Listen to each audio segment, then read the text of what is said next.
আসসালামু আলাইকুম, কেমন আছেন সবাই? তো আজকে জাল নিয়ে নিছি আর মাছের কিছু খাবার নিয়ে নিছি, মাছ ধরবো। তো মাছ আসলে ধরি না পজের থেকে, কারণ মাছ উঠে না, এই জন্য। তো চলেন আজকে যাই দেখি মাছ উঠে কিনা। আর আমি জাল মারতে পারি না, তো ইনশাল্লাহ আমি শিখবো। এই জাল আমি আলগায় রাখতে পারি না। তো আমার আব্বা মাছ ধরে দিবে, আর আমার আব্বা চলে গেছে এখানে। চলেন যাই দেখি মাছ ধরি।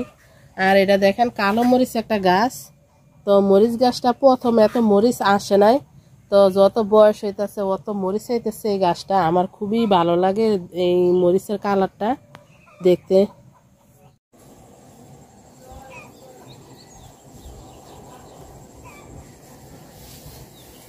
ধান পাইকে গেছে, ধানের জন্য আসলে হারা যায় না। তো আলহামদুলিল্লাহ কয়েকদিনের ভিতরে এগুলাও পাইকে ধান দাইব, আর অনেকে ধান দাইও ফেলাইছে।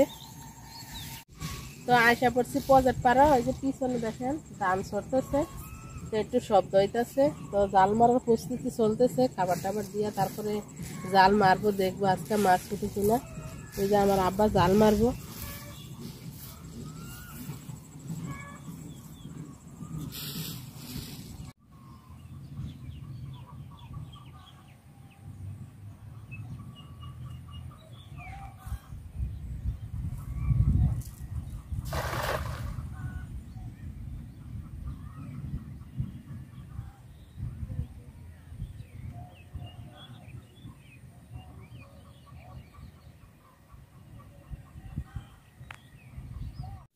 তো মাছ দেখেন উঠছে, তেলাপিয়া মাছ।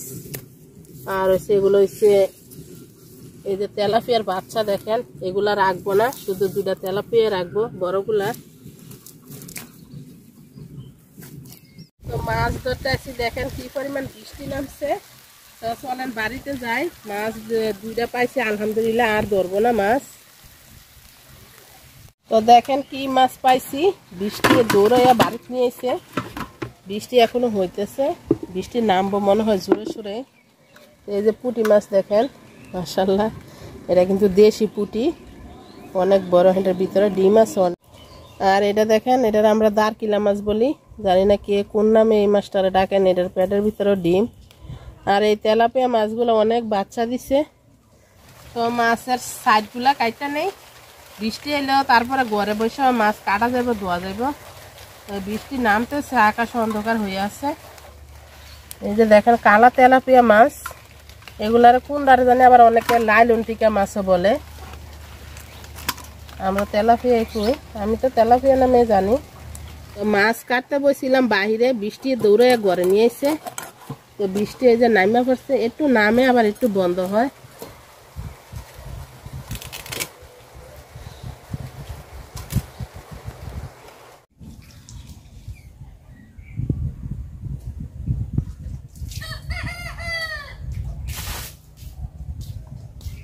মাছগুলা সুন্দর করে ধুয়ে নিচ্ছি।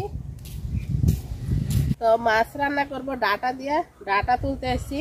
তো আমার এই খেতটা পুরাটাতে ডাটা ছিল, বিক্রি করে ফেলছি তুললা। তো আমার ডাটা খাইয়া সবাইকে অনেক মজা নাকি ডাটা, আমি এখনো একদিন রান্না করে খাই নাই। তো মাশাআল্লাহ কি মোটা মোটা ডাটা দেখেন। তো আমি মাছের জন্য ডাটা রান্না করে খাই নাই, বাজারে গেলে মাছ পায় না, এজন্য। তো আলহামদুলিল্লাহ আজকে পুকুরের মাছ দিয়ে ডাটা রান্না করে খাবো। আর পুকুরের মাছ এমনিতে অনেক মজা খাইতে, বলার কিছু নাই। তো ডাটা তুলে আনছি, এগুলা হয়ে যাইব আলহামদুলিল্লাহ। দেখেন নিজে আসলে একটা যে কোনো একটা জিনিস, সবজি হোক মাছ হোক, নিজের হাতের জিনিসটাই মজাই অন্যরকম, আমার তো খুবই আনন্দ লাগে। তা আলহামদুলিল্লাহ আমি অনেক টাকার ডাটায় বেচছি। তো সবাই খাইয়া বলছে যে না ডাটাগুলো অনেক মজা। আর এটা হচ্ছে সাদা ডাটা, আর আরেকটা আছে লাল ডাটা। লালটা থেকে সাদাটা বেশি নাকি মজা লাগে খাইতে। তো সব কাইটটা গুছিয়ে নিছি আমি। এই যে ডাটা আর দুটা আলু দিছি, কাইটটা দিয়ে পরিষ্কার করে রাখছি। আর রসুন আর জিরা বাইটটা রাখছি। আর এই যে মাছ দিয়ে পরিষ্কার করে রাখছি। আর পেঁয়াজ আর মরিচ কাইটটা রাখছি, রান্না বসাবো এখন। তো তেল দিয়ে দিলাম পাতিলে মাছ ভাজার জন্য।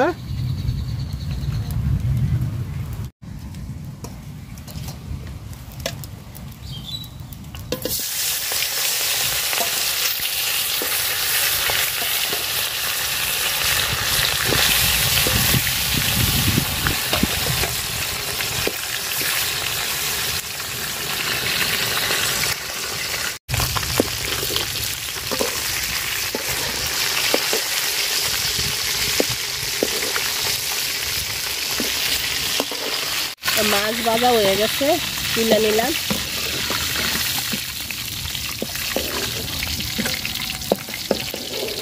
মাছ ভাজার তেলে পেঁয়াজ আর মরিচ দিয়ে দিলাম।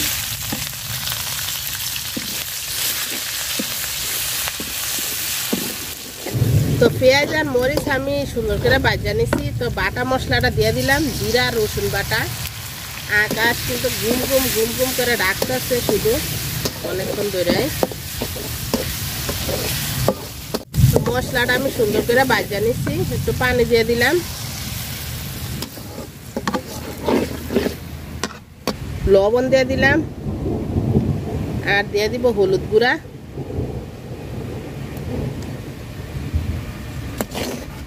বৃষ্টির নামতাছে আবার বন্ধ হইতাছে। মশলাটা আমি সুন্দর করে কষাই নিছি। ডাটা আর আলু দিয়ে দিলাম। মোটা মোটা ডাটা মাছ দিয়ে খাইতে মজা, আর চিকন চিকন যে ডাটাগুলা এগুলা কিন্তু শুটকি দিয়ে খাইতে মজা লাগে বেশি।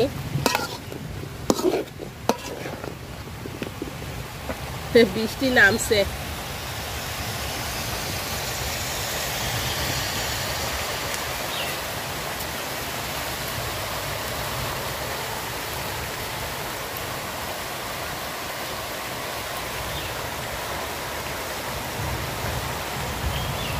ডাটা আর আলু আমি খুব সুন্দরভাবে কষায় নিছি।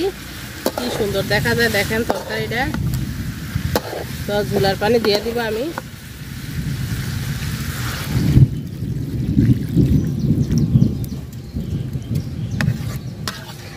তো তরকারি হয়ে গেছে, ডাটাও সিদ্ধ হয়ে গেছে, আলুও সিদ্ধ হয়ে গেছে। আলু একদম গলে গেছে দেখেন। তো মাছ দিয়ে দিলাম।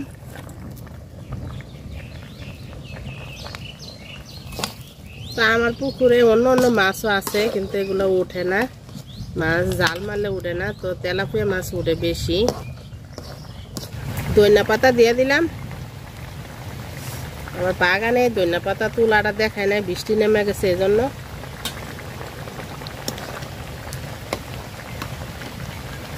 ধনিয়া পাতাটা খুবই গ্রান, শীতের মতো গ্রান ধনিয়া পাতার এখন।